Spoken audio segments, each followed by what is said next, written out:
Hey there, Chad here, and this is Pro Cycling Manager 23, and this is the Pro Cyclist mode, and this is episode 12 of my Complete Beginner's Guide to Pro Cycling Manager 23.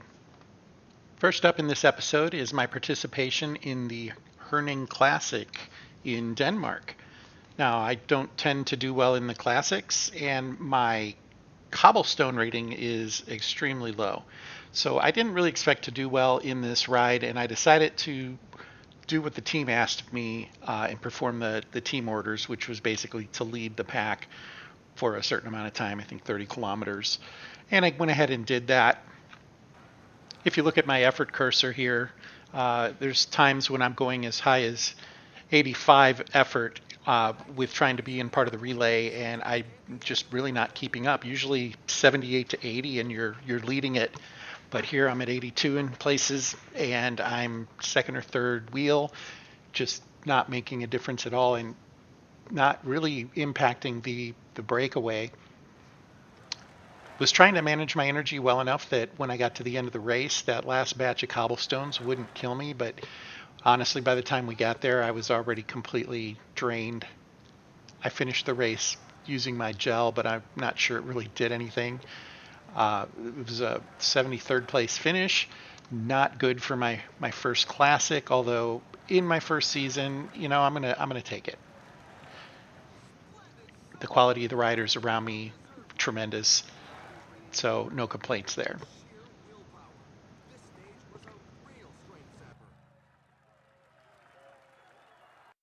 I did earn 9 points for leading, and that's always helpful. After the Herning Classic, I had a week off before the Tour de Alpicer, which will finish out the month of May. But before we get there, I did have a message in my messages that said that I had the opportunity to change my schedule. And I decided to take a look at that, and after some consideration of the various races and what I really felt I need to do to finish strong this season and to get myself a good offer for a team, I decided to swap 2 of the races here. Really, it's not a huge difference. It really has to do with the quality of the opponents. My understanding is the race that I drop is a more prestigious race, and I picked up one that's really aimed more at just the continental teams, and so I went ahead and made that swap on my schedule. And then we go off to the first stage of the Alpicer, which is a rather mountainous tour, and of course, being a climber, that's going to be to my advantage. The team manager set me up as a carte blanche rider in this particular stage, which is his prerogative. And what was interesting about this stage is a breakaway never got established, really. Right up until the end, there was no breakaway. There are the 2 early sprint stages, and I think there was just a brief 10-second breakaway as we got to those, but nothing really to speak of. As the race progressed and I stayed close to the front here, I decided to go ahead and try to grab some points, and I was the first over the top on the second climb. So that gave me a handful of points to play with. With this being a stage race, and the first stage at that, I was trying to manage my energy pretty well, so I didn't push really hard. I also wasn't sure what's going to happen on these undulating hills here, but I was able to, the third time through, I picked up 2 more points, as I think 5th across the top, and it gave me 8 points on the day for climbing. As the stage settles down here at the end, I was really pleased to find myself in the top 20. I didn't really think that was going to happen here, but it did, and I will take it. Let's go on to stage 2.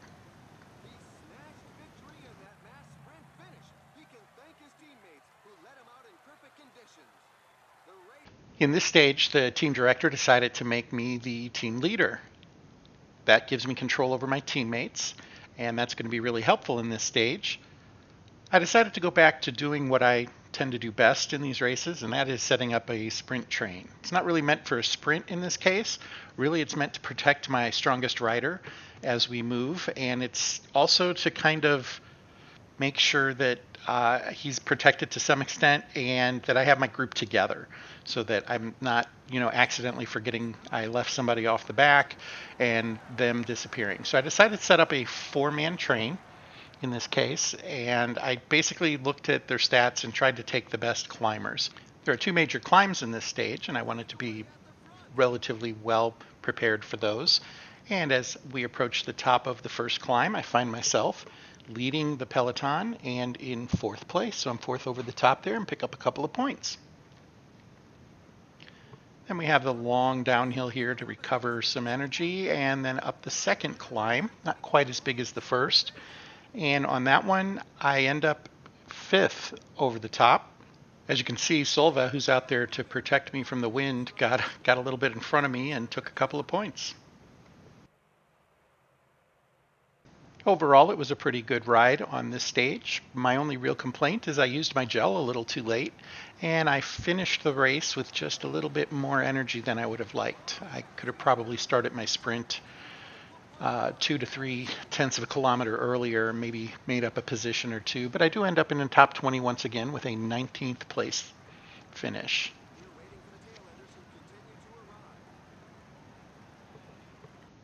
And then we're going to be on to stage 3.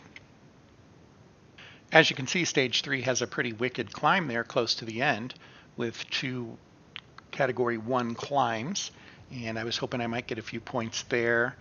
But I wasn't counting on it. I certainly wasn't going to sprint out to try to make that happen. I wasn't really sure if the team director was going to make me a leader of the team again or not.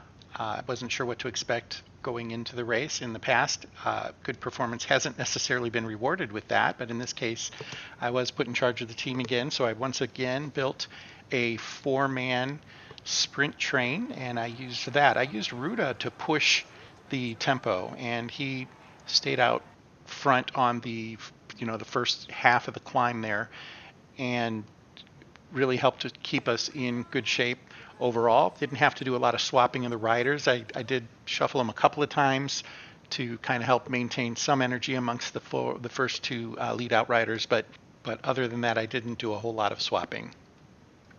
Nunez served as domestique and got us some water, and then we get to the top of the summit here, and I was able to be the first across.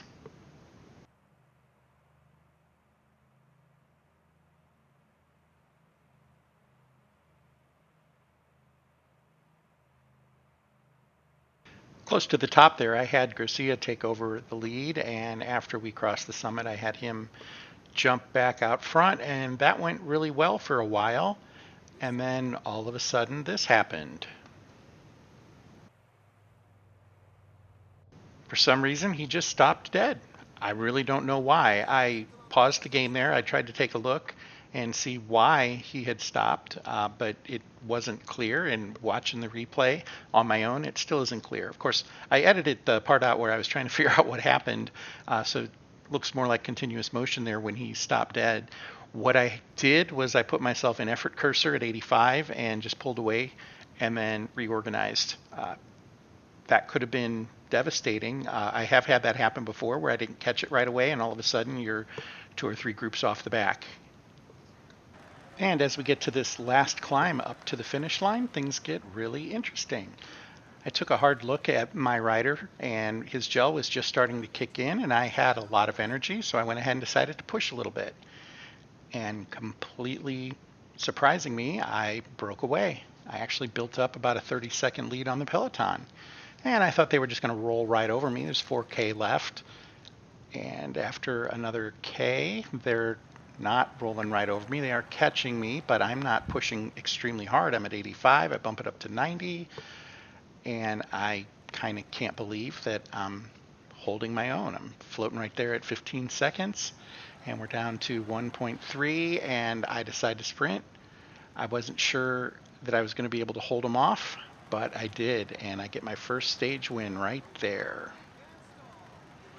And I did a little bit of a late celebration. I once celebrated too early for what would have been my first stage win on another playthrough, and I got passed at the line when I did that. That was really disappointing. I didn't want that to happen this time. I've complained how this isn't my favorite rider build that I put together for this video series. He's been a little slow in climbing up the leaderboard, but a stage win is a stage win, and this was a good one too. Really happy with that. And we're going to carry this momentum forward. 2 more stages in this tour. And now I'm thinking, well, I had a 19th and a 17th position finish, 18th position, then a 19th, and now a 1. I'm probably looking pretty good. And of course, I had a bunch of first stage win, etc., and that gave me 110 more points. So I'm climbing up there towards level 6.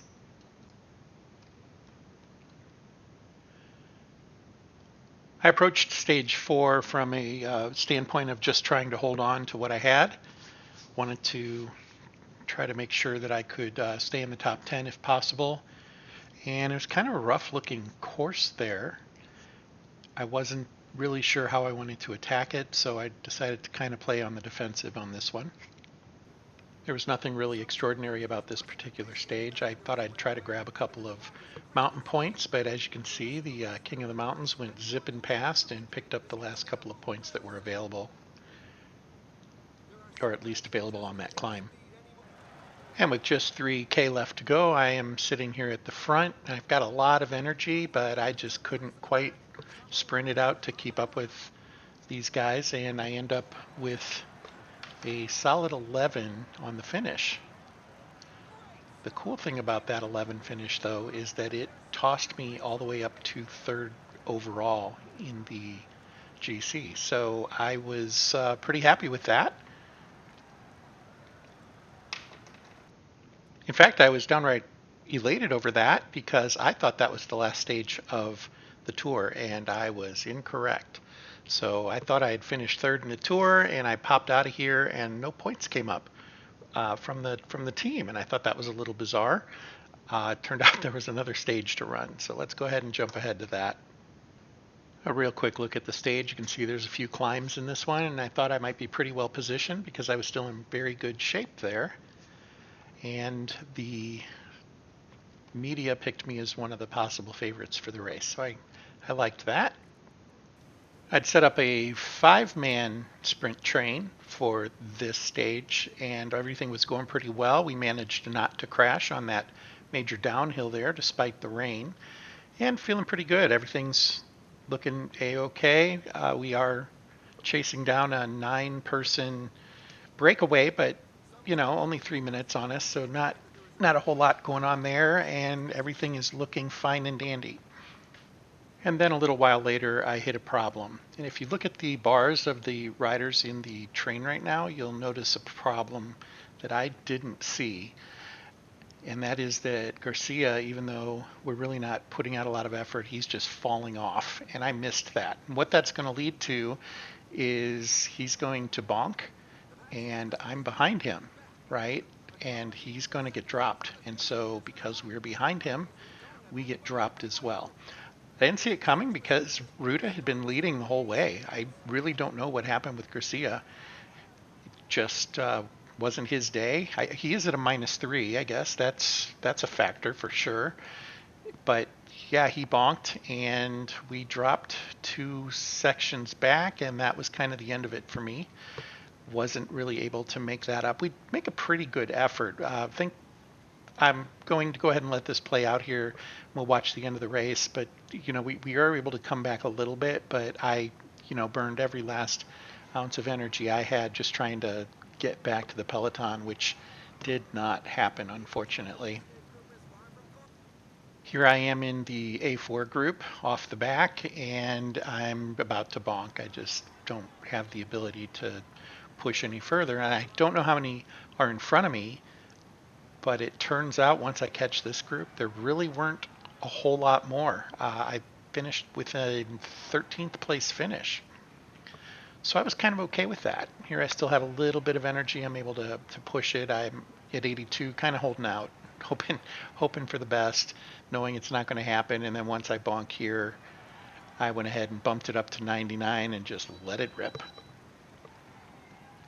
Here you can see the last 100 meters or so for me.